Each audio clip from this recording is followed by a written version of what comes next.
Norse Mythology by Neil Gaiman. Freya's unusual wedding.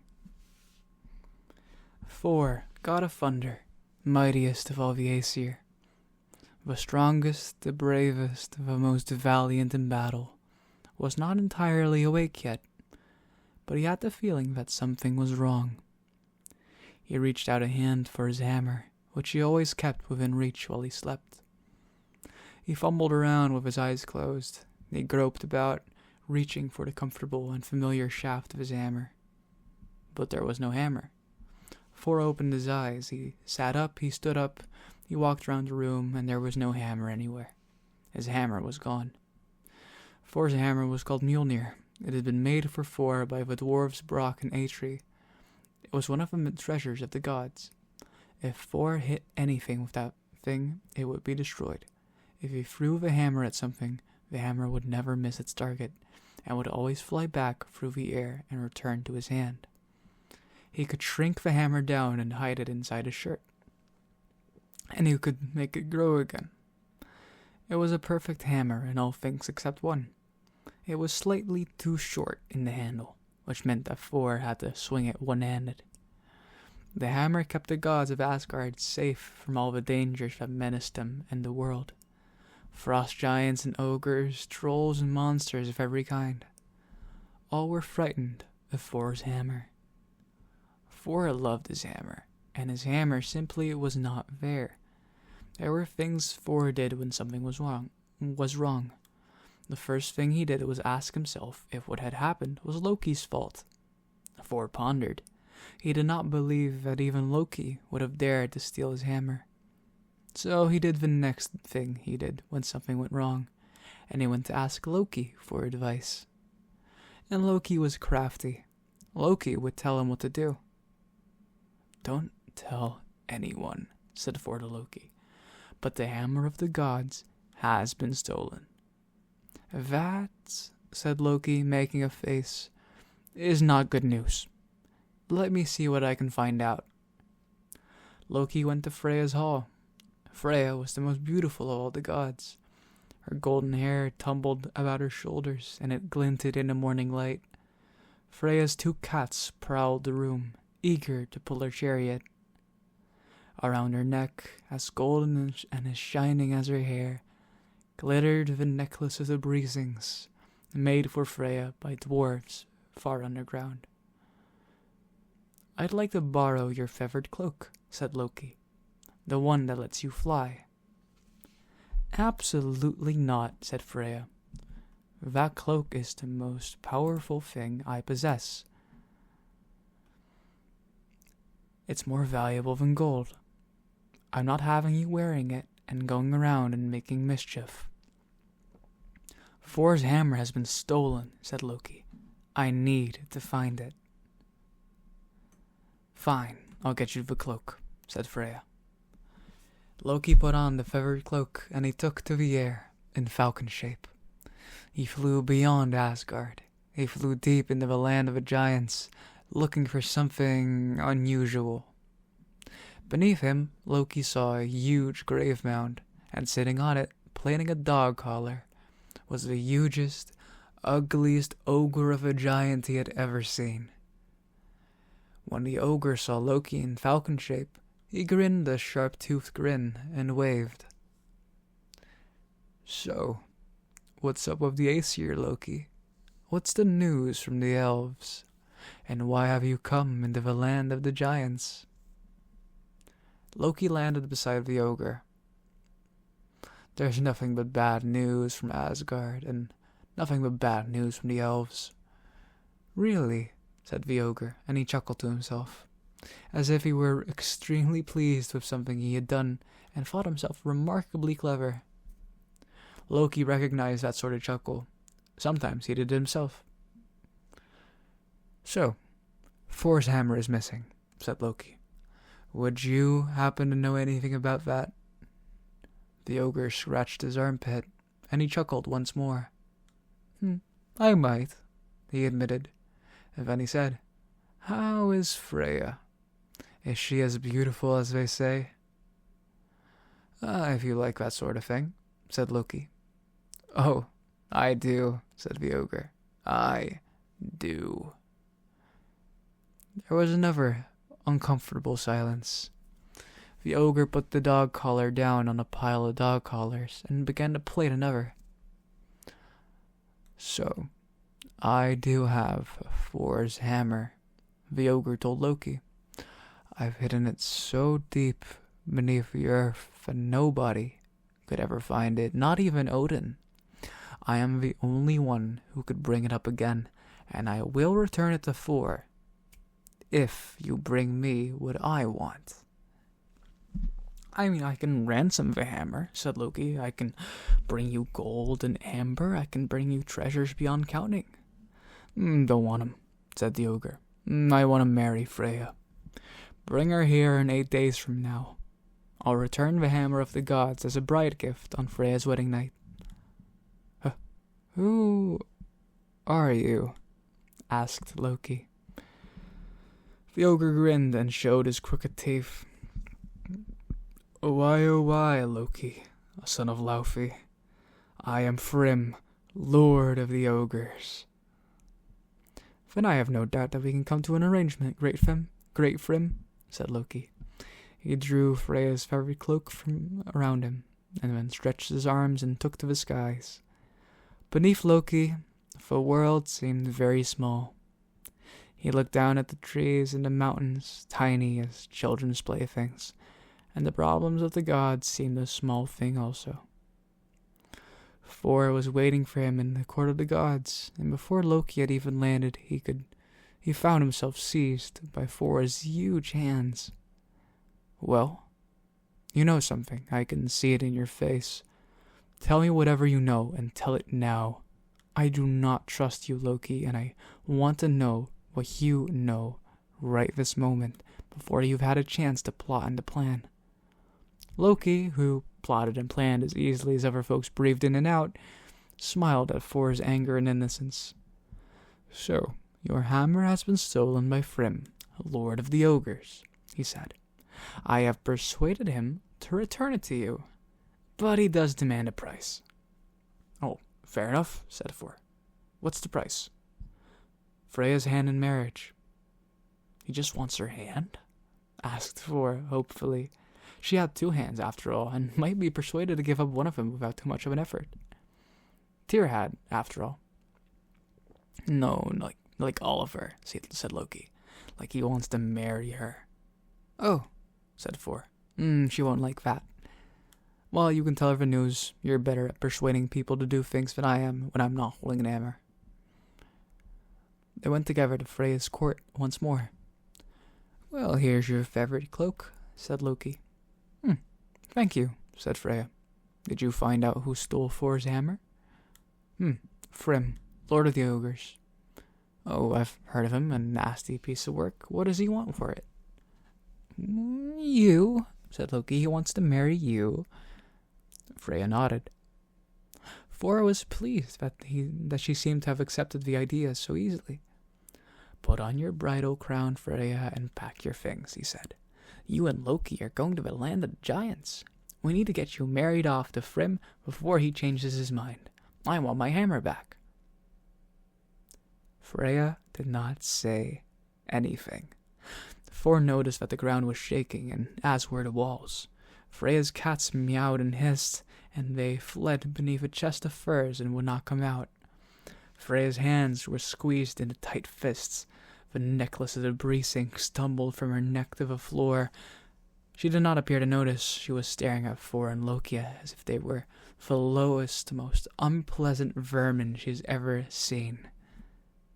Thor was almost relieved when Freya began to speak. What kind of person do you think I am? She asked very quietly. Do you think I'm that foolish, that disposable, that I'm someone who would actually marry an ogre just to get you out of trouble? If you two think that I'm going to the land of the giants and that I'll put on that bridal crown and veil and submit to the touch and the lust of that ogre, But I'd marry him? Well... She stopped talking. The walls shuddered once again, and Thor feared the entire building would fall upon them. Get out, said Freya. What kind of woman do you think I am? But my hammer, said Thor. Shut up, Thor, said Loki. Thor shut up. They left. She's very beautiful when she's angry, said Thor. You can see why that ogre wants to marry her. Shut up, Thor, said Loki again. They called a gathering of all the gods in the great hall. Every god and goddess was there, except for Freya, who declined to leave her house. All day they talked, debated, and argued. There was no question that they needed to get Mjolnir back, but how? Each god and goddess made a suggestion, and each suggestion was shot down by Loki. In the end, only one god had not spoken, Heimdall, the far-seeing, who watches over the world. Not one thing happens with what Heimdall does not see, and sometimes he sees events that have yet to occur in the world. Well, said Loki, what about you, Heimdall? Do you have any suggestions? I do, said Heimdall. But you won't like it. Thor banged his fist down upon the table. It does not matter whether or not we like it, he said. We are gods. There is nothing that any of us gathered here would not do to get back Mjolnir, the hammer of the gods. Tell us your idea, and if it's a good idea, we will like it. I don't think you'll like it, said Heimdall. We will like it, said Thor. Well, said Heimdall, I think we should dress Thor as a bride. Have him put on the necklace of the Breesings, have him wear a bridal crown, stuff his dress so that he looks like a woman, veil his face, we'll have him wear keys that jingle as women do, drape him with jewels. I don't like it, said Thor. People will think, well, for a start, they'll think I dress up in women's clothes. Absolutely out of the question. I don't like it. I'm definitely not going to be wearing a bridal veil. None of us like this idea. Do we? Terrible idea. I've got a beard. I can't shave off my beard. Shut up, Thor, said Loki. Son of Laufey. It's an excellent idea. If you don't want the giants to invade Asgard, you will put on a wedding veil, which will hide your face and your beard. Odin the All-Highest said, It is indeed an excellent idea. Well done, Heimdall. We need the hammer back, and this is the best way. Goddesses, prepare Thor for his wedding night. The goddesses brought him things to wear. Frigg and Fulla, Sif, Idun, and the rest, even Skadi, Freya's stepmother, came in and helped to prepare him. They dressed him in the finest clothes, the kind a high-born goddess would wear to her wedding. Frigg went to see Freya and came back with the necklace of the Breesings, and she hung it about Thor's neck. Sif, Thor's wife, hung her keys at Thor's side. Idun brought all her jewels, which she draped about Thor, so that he glittered and gleamed in the candle light. And she brought 100 rings of red gold and white gold to go on Thor's fingers. They covered his face with a veil, so that only his eyes could be seen. And Var, the goddess of marriage, placed a shining headdress upon Thor's head. A bridal crown, high and wide and beautiful. I'm not sure about the eyes, Var said. They don't look very, how do I put this, feminine. I should hope not, muttered Thor. Var looked at Thor. If I pull down the headdress, it will hide them. But he still has to be able to see. Do your best, said Loki. And then he said, I'll be your maidservant, and go with you to the land of the giants. Loki changed in voice and in appearance into a beautiful young serving woman. There. How do I look? Thor muttered something under his breath, and it might have been a good thing that nobody could hear it. Loki and Thor clambered into Thor's chariot, and the goats who pulled it, Snarler and Grinder, leapt into the skies, eager to be off. Mountains broke in half as they passed, and the earth burst into flames beneath them.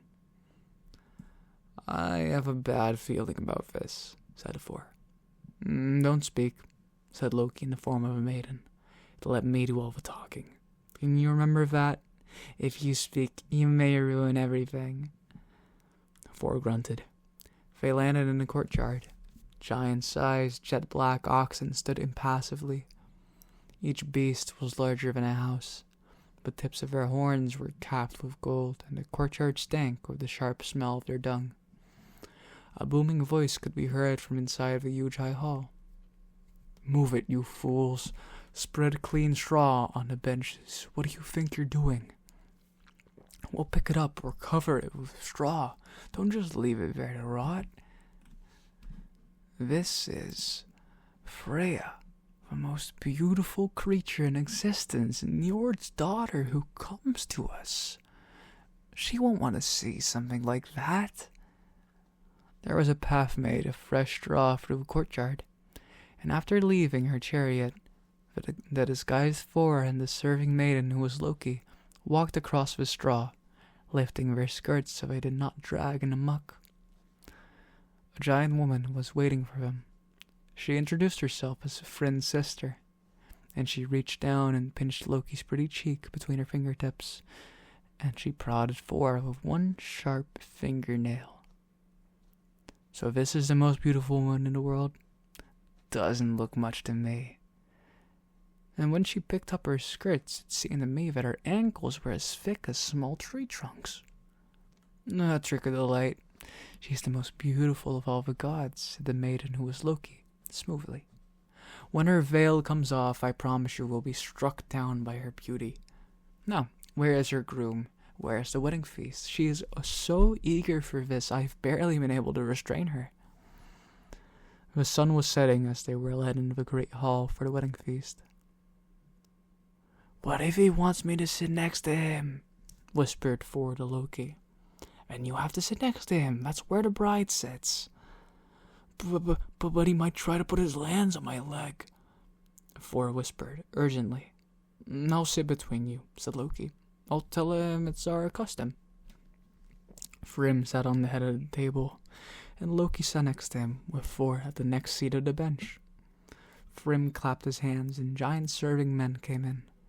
They carried 5 whole roast oxen, enough to feed the giants. They brought in 20 whole-baked salmon, each fish the size of a 10-year-old boy. Also, they carried in dozens of trays of little pastries and fancies intended for the women. They were followed by 5 more serving men, each one carrying a whole cask of mead, a barrel huge enough that each giant struggled beneath the weight of it. "This meal is for the beautiful Freya," said Thrym, and he might have said something else, but Thor had already started eating and drink, and it would have been rude for Thrym to have talked while the bride-to-be was eating. A tray of pastries for the womenfolk was placed in front of Loki and Thor. Loki carefully picked out the smallest pastry. Thor just as carefully swept the rest of the pastries up, and they vanished, the sound of munching. Under the veil, the other women who had been looking at the pastries hungrily glared disappointed at the beautiful Freya. But the beautiful Freya had not even begun to eat. Thor ate a whole ox. All by himself, he ate 7 entire salmon, leaving nothing but bones. Each time a tray of pastries was brought to him, he devoured all the pastries and fancies on it, leaving all the other women hungry.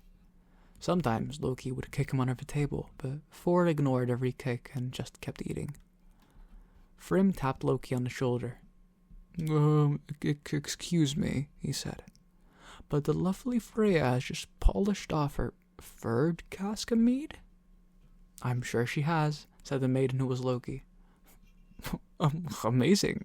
I've never seen any woman eat so ravenously. Never seen any woman eat so much, or drink so much mead." "Well, there is," said Loki, "an obvious explanation." He took a deep breath and watched Thor inhale another whole salmon and pull a salmon skeleton out from under his veil. It was like watching a magic trick. He wondered what the obvious explanation was. That makes 8 salmon she's eaten, said Frym. 8 days and 8 nights, said Loki suddenly. She hasn't eaten for 8 days and 8 nights. She was so keen to come to the land of the giants and make love to her new husband, and now she's in your presence. She's finally eating again. The maiden turned to Thor. It is so good to see you eating again, my dear, she said. Thor glared at Loki from beneath the veil. God, I should kiss her, said Frym. I wouldn't advise it, not yet, said Loki, but Frym had already leaned over and he was making kissing noises. With one huge hand, he reached for Thor's veil. The maiden, who was Loki, put out her arm to stop him, but it was too late. Frym had already stopped making kissing noises, and had sprung back, shaken. Frym tapped the maiden, who was Loki, on the shoulder. Can I talk with you? He said. Of course. They got up and walked across the hall. Why are Freya's eyes so terrifying? Asked Frym. It seemed as if there was like a fire burning inside of him. Those weren't the eyes of a beautiful woman. Of course not, said the maiden, who was Loki, smoothly. You wouldn't expect them to be. She hasn't slept for 8 days and 8 nights. Mighty Frym, she was so consumed by love for you that she dared not sleep. She was so mad to taste your love, she's burning up inside for you. That's what you're seeing in those eyes, burning passion. Oh, said Frym. Oh, I see. He smiled and licked his lips with a tongue bigger than a human pillow. Well then, they walked back to the table. Frym's sister had sat down in Loki's seat beside Thor and was tapping her fingernails on Thor's hand. Hey, if you know what's good for you, you'll give me your rings, she was saying. All of your pretty golden rings. You'll be a stranger in this castle. You'll need someone looking out for you. So otherwise, things are gonna get pretty nasty. So far from home, and you've got so many rings. Give me some as a bridal gift. So pretty they are, all red and gold. Isn't it time for the wedding? Asked Loki. It is, said Frym. He boomed at the top of his voice. Bring in the hammer, the sanctified bride. I want to see Mjolnir placed on a beautiful Freya's lap. Let Var, the goddess of pledges between men and women, bless and consecrate our love. It took 4 giants to carry Thor's hammer. They brought it in from deep inside the hall. It glinted dully in the firelight. With difficulty, they placed it on Thor's lap. Now, said Frym, now let me hear your beautiful voice, my love, my dove, my sweetness. Please tell me that you love me. Tell me that you will be my bride. Tell me that you pledge yourself to me, as women have pledged themselves to men and men to women since the beginning of time. What do you say? Thor held the haft of his hammer with a hand that was covered with golden rings. He squeezed it reassuringly. It felt familiar and comfortable in his hand. He started laughing then, a deep, booming laugh. What I say, said Thor in a voice like thunder, is that you should not have taken my hammer. He hit Frym with his hammer. Only once, but once was all it took. The ogre fell to the straw-covered floor and did not rise again. All the giants and ogres fell beneath Thor's hammer. The guests at the wedding, that was never to be. Even Frym's sister, who received a bridal gift she had not been expecting. And when the hall was silent, Thor called. Loki? Loki climbed out from under the table, in his original shape, and surveyed the carnage.